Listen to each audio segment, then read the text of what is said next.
La Segunda Guerra Mundial en color.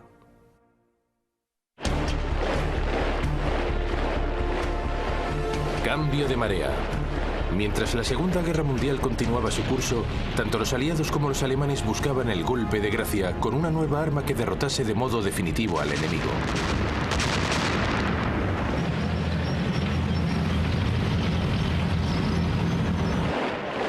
Para la Alemania de Hitler, el problema era que Gran Bretaña era una isla. Sus tanques no podían aplicar su estrategia de ataque relámpago a través del canal. La única forma de derrotar a Gran Bretaña consistía en estrangular sus rutas de suministro marítimas. Para eso hacían falta buques de guerra y, sobre todo, submarinos.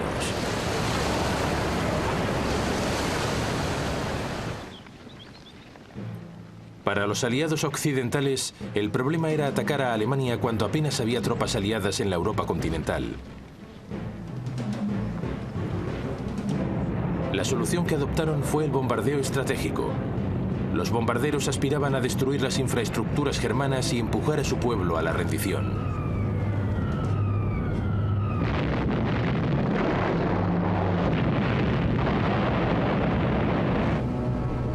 Los dos bandos adoptaron dos tácticas muy diferentes, pero con un mismo objetivo: salvar a sus tropas y alcanzar el final de la guerra lo antes posible.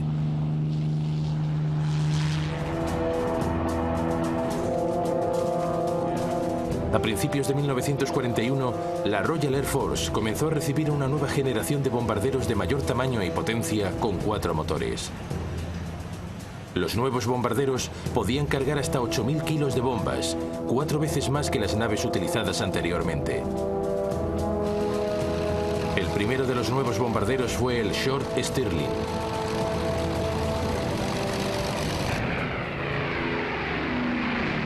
En un principio, el plan no era atacar a la población alemana, sino destruir infraestructuras específicas, cortando las vías de transporte y suministro de petróleo y afectando la capacidad de Alemania para continuar la guerra.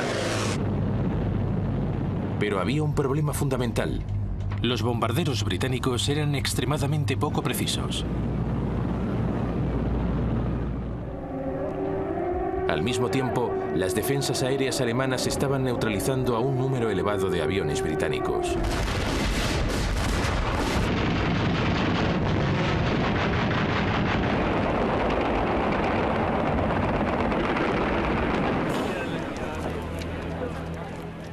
A finales de 1941, hasta un 10% de los bombarderos eran derribados en cada ataque. El alto mando de la RAF decidió cambiar de táctica.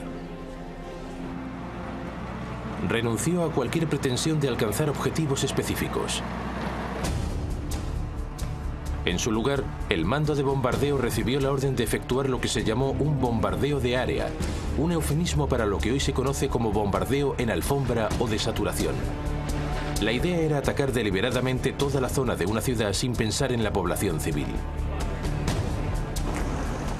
Según las escalofriantes palabras del ministro del Aire británico, eso destruiría la moral de la población civil y en particular de los obreros industriales.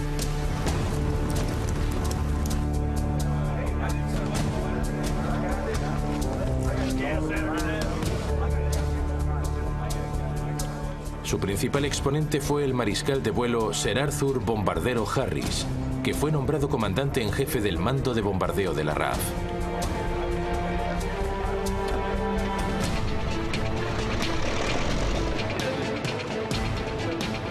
En la primavera de 1942, Harris inició lo que en realidad era un enorme truco de relaciones públicas, pero que él prefirió llamar bombardeo estratégico.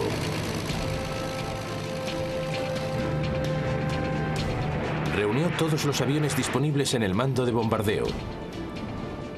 Más de 1000 aviones despegaron hacia la ciudad alemana de Colonia.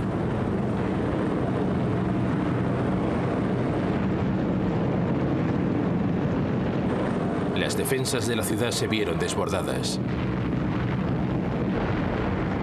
Los británicos destruyeron 300 hectáreas.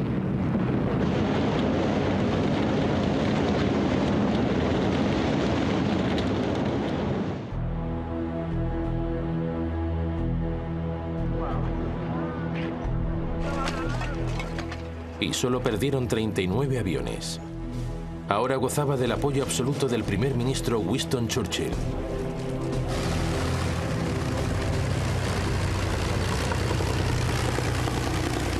También disponía de una nueva arma, el Avro Lancaster, el primer bombardero pesado nocturno de la guerra. En marzo de 1943, los aviones británicos despegaron en dirección a la ciudad industrial alemana de Essen. Los ligeros y rápidos bombarderos Mosquito lanzaron bengalas para señalar los objetivos. A continuación, una fuerza de casi 450 bombarderos Lancaster barrió la ciudad vaciando su carga.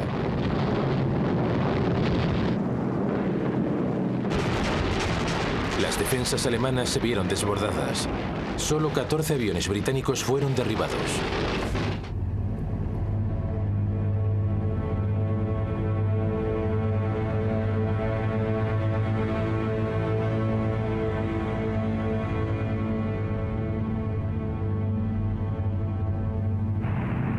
El ataque contra Essen fue seguido por una oleada de ataques contra ciudades industriales del Ruhr.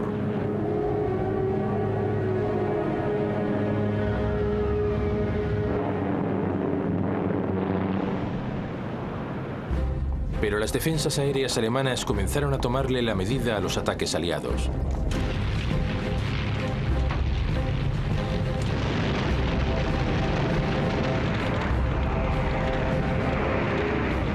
Las pérdidas británicas aumentaron hasta un 10%. Harris se vio obligado a regañadientes a detener los ataques.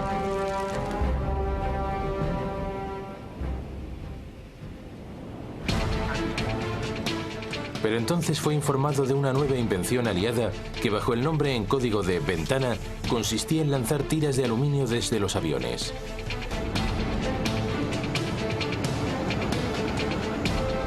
Esas tiras, al caer, atascaban cualquier sistema de radar. La invención prometía anular las defensas aéreas alemanas.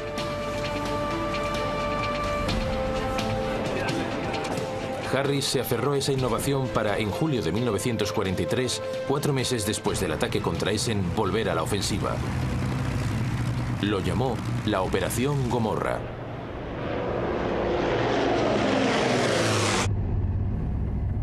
Esta vez el objetivo era el puerto industrial de Hamburgo.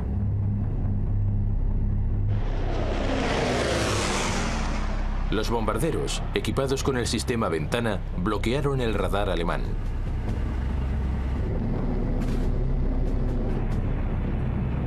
Mientras, otros aviones lanzaban bombas incendiarias.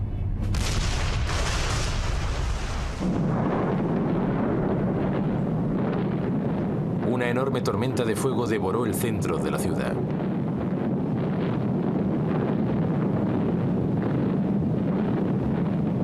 $40.000 personas murieron y 500.000 perdieron su hogar.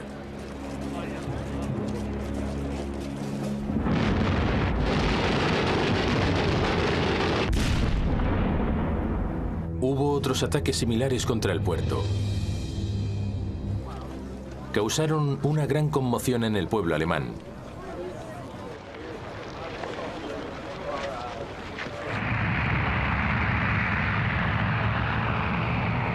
Cuatro meses más tarde, en otoño de 1943, Harris ordenó una serie de ataques contra Berlín.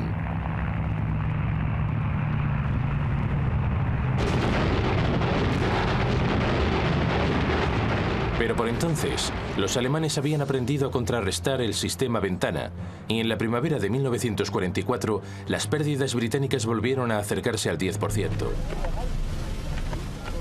Lo peor era que no había ninguna señal de que la moral alemana se estuviese resquebrajando. La campaña de bombardeos en alfombra de Harris no estaba funcionando. Pero lo mismo pasaba con la alternativa norteamericana de ataques contra infraestructuras. En la primavera de 1943, los ataques de día de las fuerzas aéreas del ejército de los Estados Unidos alcanzaban cada vez zonas más profundas de Alemania. Pero las pérdidas americanas seguían creciendo. 1 de cada 15 aviones era derribado.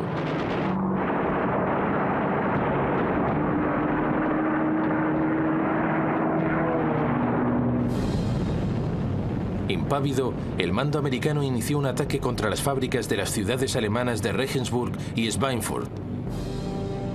Era un plan enormemente ambicioso. Las dos ciudades estaban muy al sur de Alemania, lejos del alcance de los cazas norteamericanos.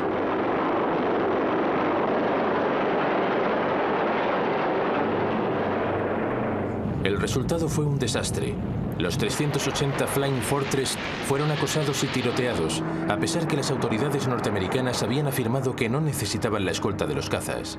La tasa de pérdida superó el 16%.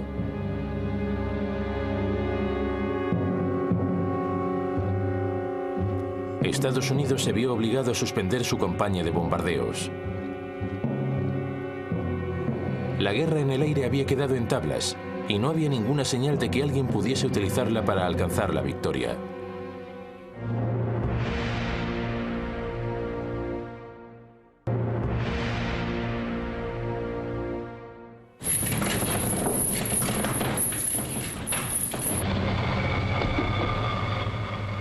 A principios del verano de 1944, mientras los aliados se preparaban para invadir la Europa continental, las fuerzas aéreas británicas y norteamericanas recibieron el encargo de cortar las líneas de comunicación alemanas y los suministros de petróleo.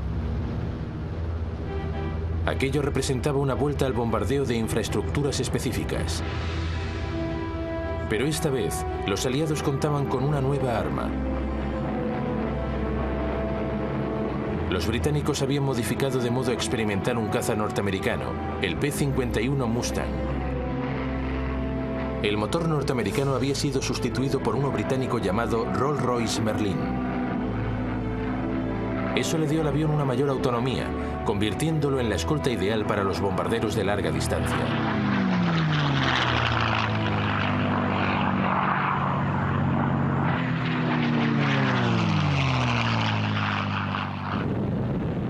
Los bombarderos aliados atacaron los puentes y carreteras que llevaban al frente alemán en Francia con una precisión casi quirúrgica. El suministro de petróleo del ejército alemán quedó drásticamente reducido.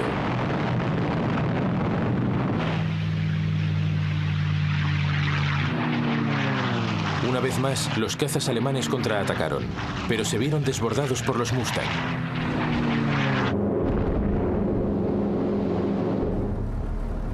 Buena parte de la Fuerza Aérea Alemana, ahora a falta de combustible, cayó derrotada. Puede que la campaña de bombardeos contra las infraestructuras alemanas no fuese el golpe definitivo que esperaban los aliados, pero al fin estaba dando resultados. Pero un hombre todavía no estaba impresionado. Harris seguía obsesionado con la idea de que una campaña de ataques en alfombra, todavía más devastadora, podría pararle los pies a Alemania de una vez por todas. Por eso, a finales de 1944, Gran Bretaña volvió a los bombardeos en alfombra. Una ciudad alemana tras otra fue atacada y devastada.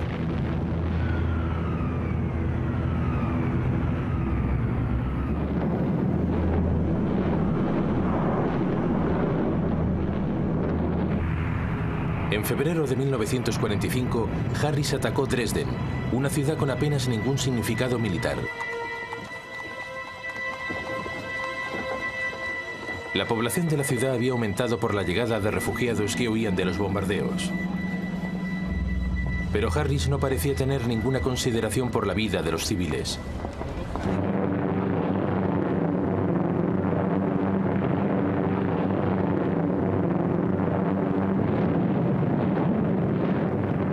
La ciudad quedó arrasada. Murieron alrededor de 50.000 personas. Fue un bombardeo excesivo, y al fin comenzaron a surgir dudas sobre la moralidad y también la eficacia de estos bombardeos en alfombra. Fuese cual fuese el resultado, había provocado un horrendo coste de vidas civiles y militares. Además, había fracasado a la hora de resquebrajar la moral alemana. Casi el 60% de los pilotos de la RAF caídos en combate fallecieron antes de haber completado 30 misiones.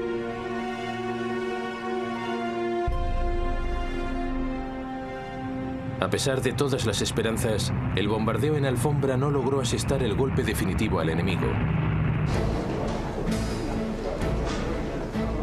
Los alemanes, por su parte, habían puesto su fe en una tecnología totalmente diferente para darles el arma que necesitaban para ganar la guerra.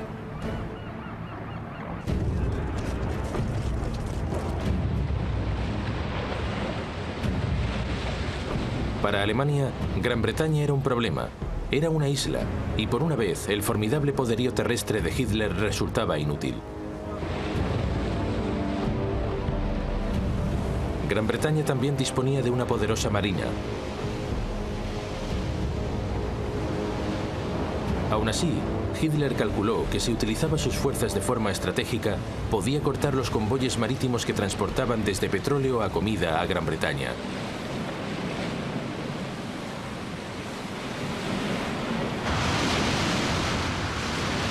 En los primeros 18 meses de la guerra, las fuerzas alemanas hundieron más de 130 buques mercantes británicos.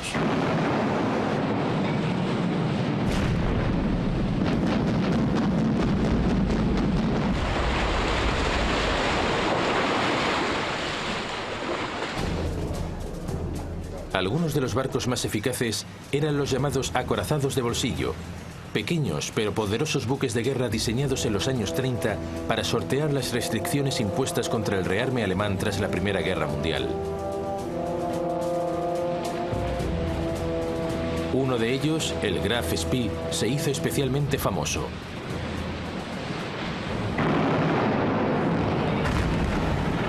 En cuestión de semanas, hundió 9 buques mercantes de los aliados en el sur del Atlántico antes de ser rodeado y hundido junto al Río de la Plata, en Sudamérica.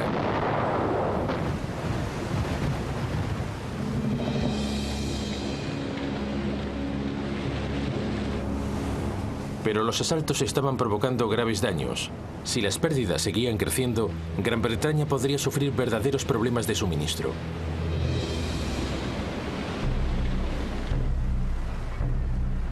A principios de la primavera de 1941, los 2 primeros y únicos acorazados alemanes completaron sus pruebas marítimas.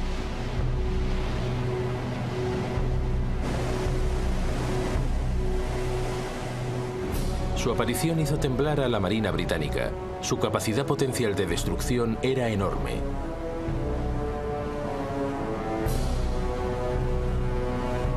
El primero en entrar en acción fue el Bismarck.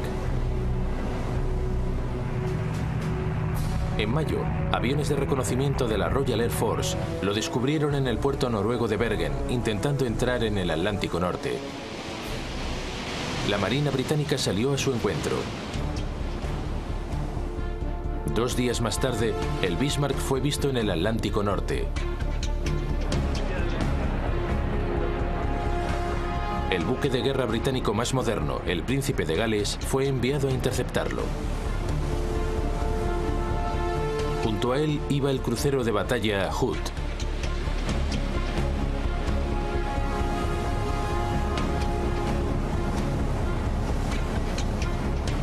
A primera hora del 24 de mayo de 1941, las dos fuerzas se encontraron.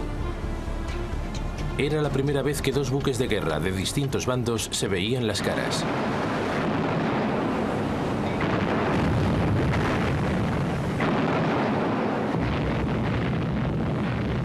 Casi de inmediato, un proyectil del Bismarck atravesó la débil armadura del Hood. Penetró a través de una de las cámaras de popa. Se produjo una enorme explosión. Solo 3 de los 1.200 tripulantes del Hood lograron sobrevivir. El Príncipe de Gales, en franca desventaja, se batió en retirada. El Bismarck había ganado el primer asalto. 2 días más tarde, el Bismarck fue visto de nuevo, esta vez más al sur, a varios cientos de millas de distancia de la costa de Francia. Los torpederos Swordfish británicos se abatieron sobre él.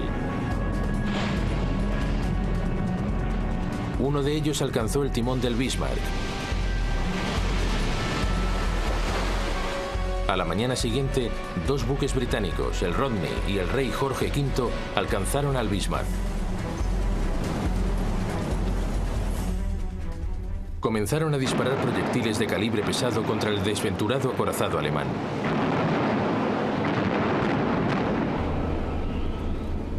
Pronto quedó reducido a un montón de llamas.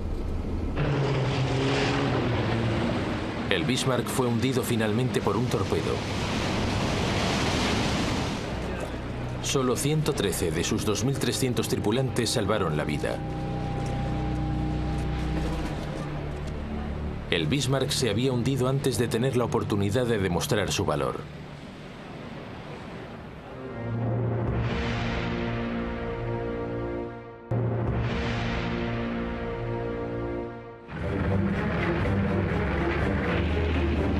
En junio de 1941, Hitler invadió la Unión Soviética. La guerra en el mar entraba en una nueva fase. Gran Bretaña comenzó a enviar convoyes de suministro a los puertos árticos rusos de Murmansk y Archángel. De inmediato, el ejército alemán se preparó para interceptarlos.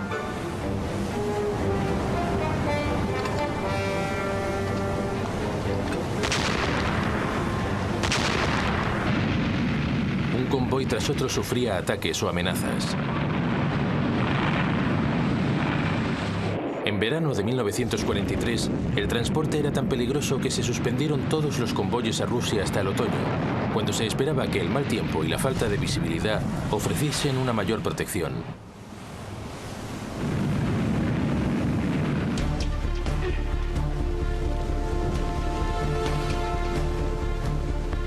Mientras suspendía el envío de convoyes, Gran Bretaña centró su atención en una de las mayores amenazas a las que se enfrentaba, el acorazado gemelo del Bismarck, el Tirpitz. El Tirpitz se había pasado meses escondido en los fiordos noruegos, esperando el momento para atacar. Pero la Marina británica lo había sometido a una férrea vigilancia, decidida a eliminar el último acorazado alemán.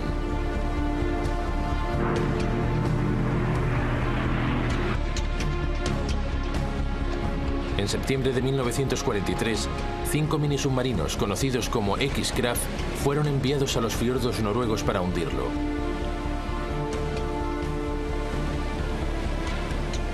El ataque solo causó daños leves, y la primavera siguiente el Tirpitz volvía a estar listo para amenazar los convoyes árticos.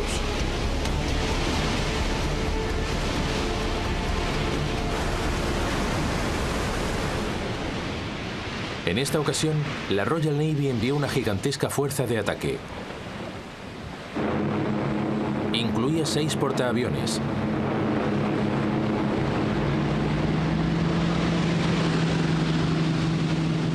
Esta vez cogieron a los alemanes totalmente por sorpresa.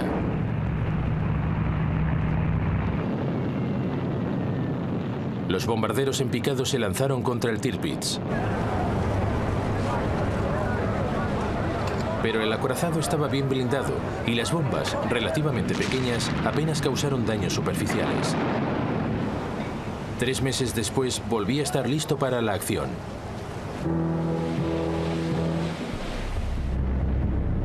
Pronto fue detectado en otro fiordo noruego. Los bombarderos Lancaster, que portaban hasta 5 toneladas de bombas Talboy, fueron enviados para hundirlo de una vez por todas. El Tirpitz desplegó una pantalla de humo que lo camufló parcialmente. Pese a ello, varias bombas golpearon su casco causando graves daños.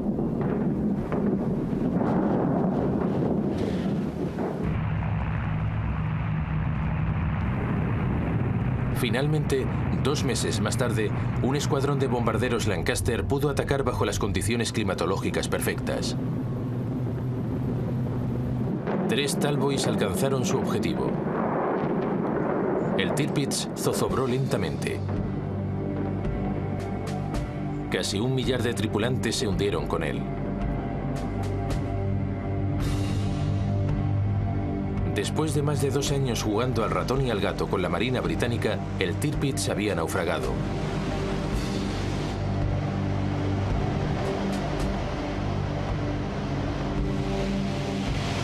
Los acorazados alemanes prometían mucho, pero no tuvieron la oportunidad de demostrar su valor ante la aplastante superioridad de la Marina británica.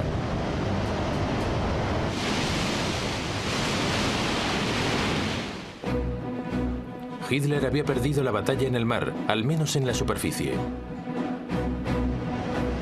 Porque bajo las olas, la historia era muy diferente. Durante los primeros meses de la guerra, los U-Boats acosaron e interrumpieron las líneas de suministro británicas. A menudo atacaban en superficie, disparando contra los buques mercantes con sus cañones de cubierta.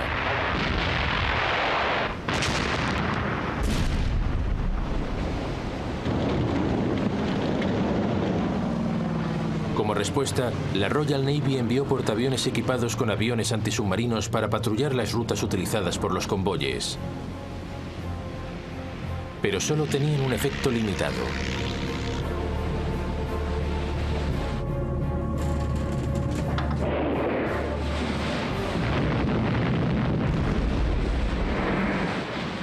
A finales de 1939, más de 100 buques mercantes aliados habían sido hundidos ya por los submarinos alemanes. Si las pérdidas continuaban a ese ritmo, Gran Bretaña se enfrentaría al desastre. El petróleo, la comida, las armas, todos los productos comenzarían a escasear.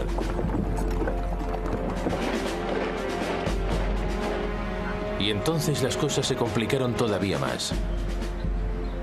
Alemania invadió Francia. De repente, la marina alemana, que hasta entonces se había visto acorralada en el Mar del Norte, tenía acceso a la fachada atlántica de Francia.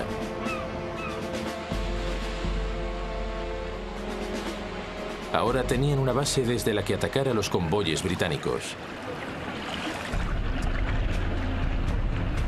Los puertos franceses se llenaron con los recién construidos U-Boats alemanes, especialmente con el tipo 7C. El almirante Karl Dönitz, líder del servicio de U-Boats alemanes, organizó sus submarinos en lo que él llamaba manadas de lobos. Un grupo se alinearía en torno a una ruta probable de convoyes. Tan pronto como un U-Boat detectase un convoy, avisaría al resto para atacar.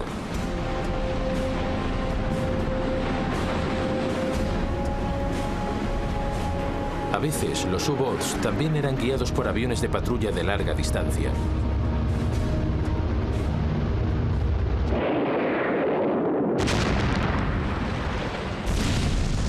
A finales de 1940, hasta un 40% de los buques mercantes de cada convoy acababan naufragando.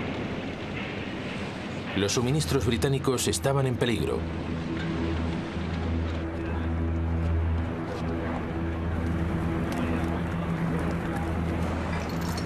Los tripulantes de los U-Boat alemanes lo llamaron la época feliz, y sus principales comandantes se convirtieron en héroes nacionales.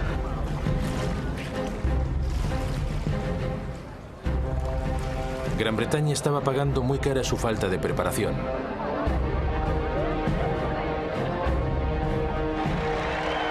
Pero finalmente la situación empezó a cambiar.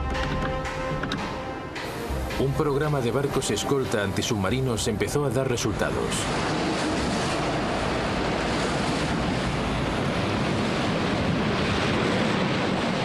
Los primeros corvettes, ese era su nombre, empezaron a botarse al mar. Por primera vez, Gran Bretaña podía establecer grupos permanentes de buques de guerra para escoltar a los convoyes de suministros. Pero su eficacia estaba limitada por el hecho de que su velocidad máxima era de 15 nudos, 2 nudos inferior a la velocidad en superficie de un U-Boat.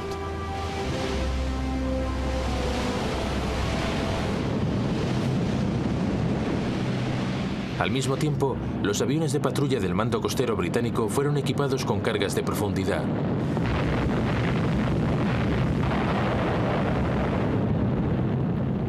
Les faltaba autonomía para cubrir el Atlántico, pero podían acosar y obligar a sumergirse a los U-Boats en superficie que se acercasen a sus bases.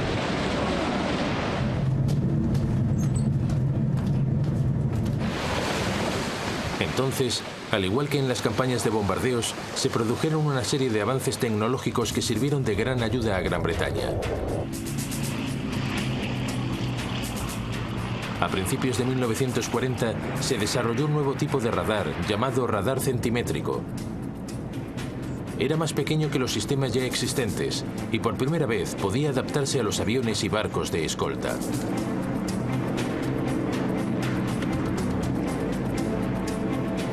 Ahora cualquier U-Boot alemán en superficie era vulnerable.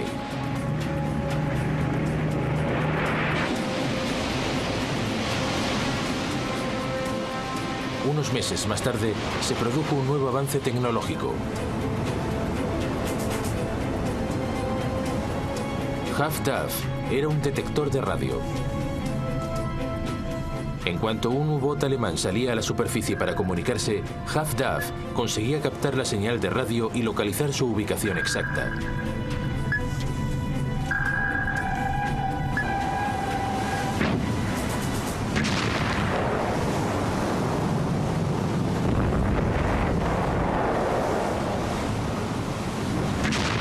Durante la primavera de 1941, Gran Bretaña comenzó a contener de modo constante la amenaza de los U-Boot.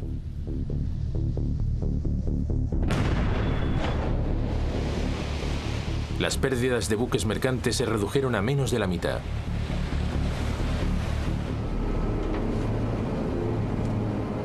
Y entonces Alemania sufrió un grave desastre, cuyos efectos perdurarían durante el resto de la guerra. En mayo de 1941, el destructor británico Bulldog obligó al submarino U-110 a salir a la superficie y logró capturarlo. A bordo iba la máquina Enigma, utilizada para codificar las señales alemanas. Lo más importante es que el Bulldog también capturó los libros de códigos navales que iban con la máquina.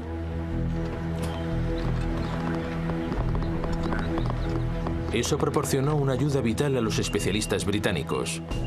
Pronto, y sin que los alemanes lo sospechasen, Gran Bretaña consiguió empezar a comprender las comunicaciones navales germanas.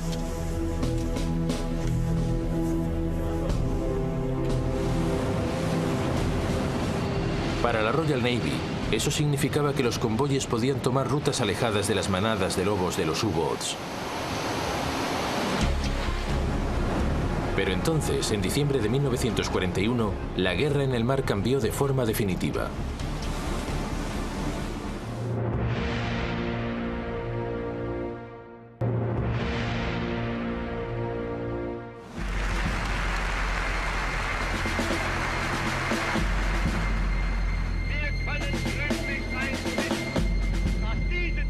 En diciembre de 1941, Hitler declaró la guerra a los Estados Unidos. Casi inmediatamente, el almirante Dönitz, jefe del servicio de U-Boats alemanes, envió submarinos para atacar a los buques mercantes norteamericanos en su propia costa.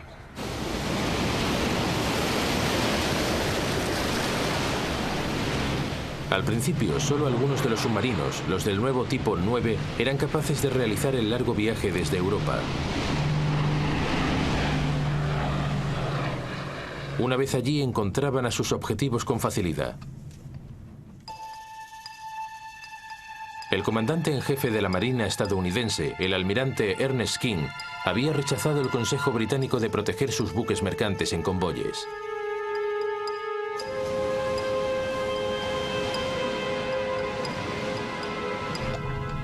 En un periodo de 3 meses, más de 400 buques mercantes estadounidenses fueron hundidos o destruidos.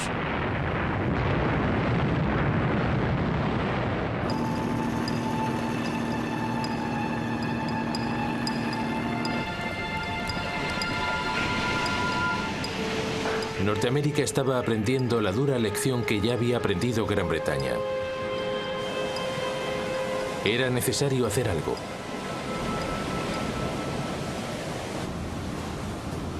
King cambió de idea y en mayo de 1942 los Estados Unidos ya habían introducido un sistema limitado de convoyes.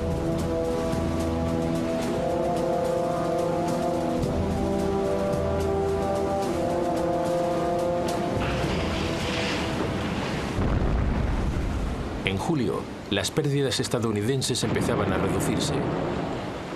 Eso obligó a los alemanes a adoptar una nueva táctica. concentrarían sus tropas en un área concreta del Atlántico Norte, el Agujero Negro, una zona en mitad del océano suficientemente alejada de la costa para que la aviación antisubmarinos no pudiese alcanzarles.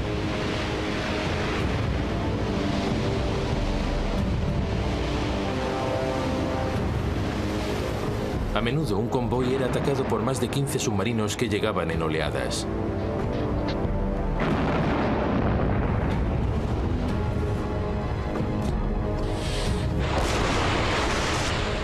Durante octubre de 1942, 56 barcos aliados se hundieron en el Agujero Negro. En marzo del año siguiente, las pérdidas aliadas alcanzaron los 120 barcos en un solo mes.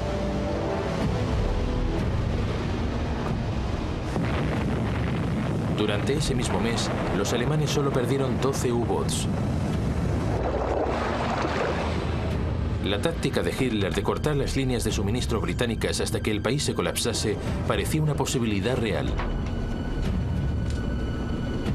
Daba la impresión de que sus U-boats podían ganar la guerra.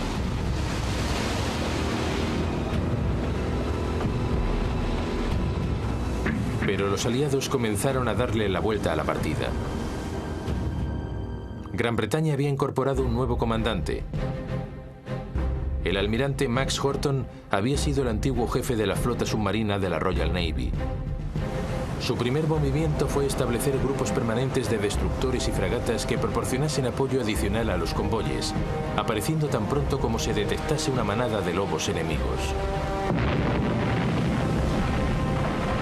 Igualmente importantes fueron los desarrollos tecnológicos que vieron la luz en esa época. El Erizo era un mortero antisubmarinos que disparaba 24 bombas.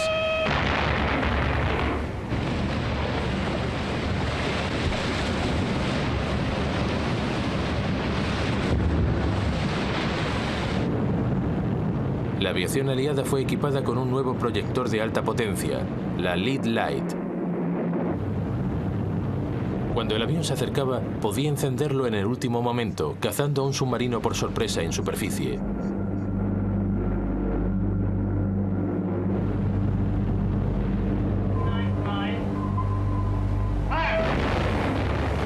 Los continuos avances tecnológicos comenzaron a dar sus frutos.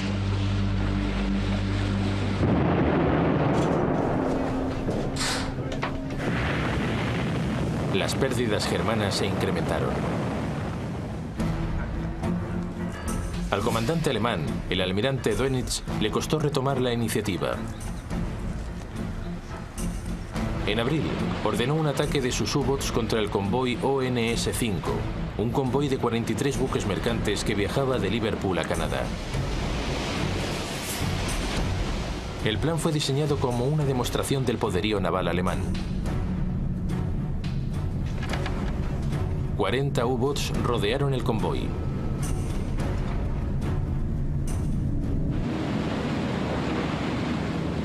Los británicos enviaron grupos de apoyo adicionales. Aviones antisubmarinos llegaron desde Canadá.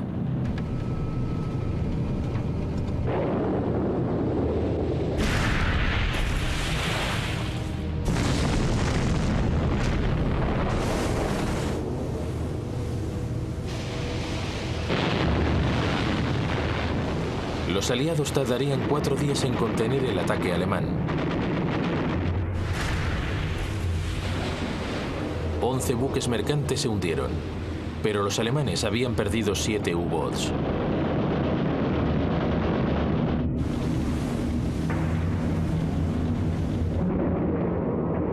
Dos semanas más tarde, Dönitz volvió a intentarlo, atacando un segundo convoy.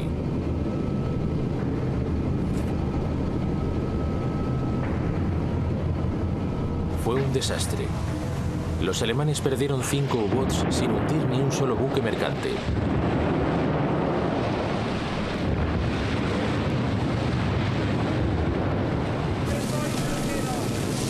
Durante mayo de 1943, la cuarta parte de los U-boats germanos operativos se hundieron. Los alemanes estaban empezando a perder de forma definitiva la guerra de los U-boats en el Atlántico. Los aliados lanzaron entonces su ofensiva contra los alemanes. Apareció una nueva versión con mayor autonomía del bombardero B-24 Liberator. Ahora podía alcanzar a los U-boats alemanes en el agujero negro. Los diseñadores de submarinos alemanes intentaron responder con innovaciones propias. Los U-boats fueron equipados con detectores de radar y ametralladoras antiaviación. Algunos incluso adoptaron el snorkel diseñado en Holanda, una entrada de agua que permitía que los submarinos pasasen más tiempo bajo el agua, escondidos del radar aliado. Pero era demasiado tarde. Los aliados siguieron detectándolos.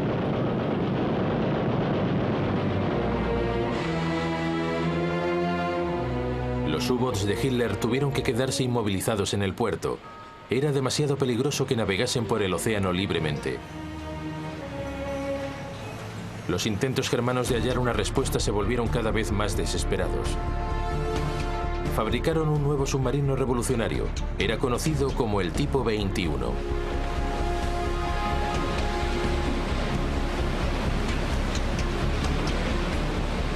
Se alimentaba con energía eléctrica y podía navegar a 17 nudos bajo el agua, el doble de la velocidad de un submarino tradicional, suficiente para dejar atrás a la mayoría de los barcos de superficie. Pero una vez más, era demasiado tarde. Solo uno llegó a estar operativo y nunca estableció contacto con el enemigo. A finales de 1943, los aliados dominaban el Atlántico. Fue un punto de inflexión en la guerra. La campaña de los U-boats de Hitler había causado efectos devastadores en ambos bandos. Los alemanes perdieron casi 800 submarinos. El 75% de los tripulantes de los U-boats falleció en combate. En el bando aliado fallecieron 32.000 marineros.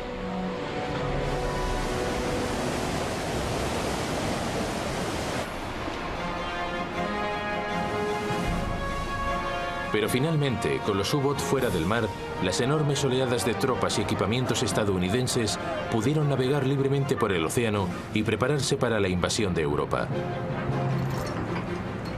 La victoria en la batalla del Atlántico iba a cambiar de un modo fundamental el curso de la guerra.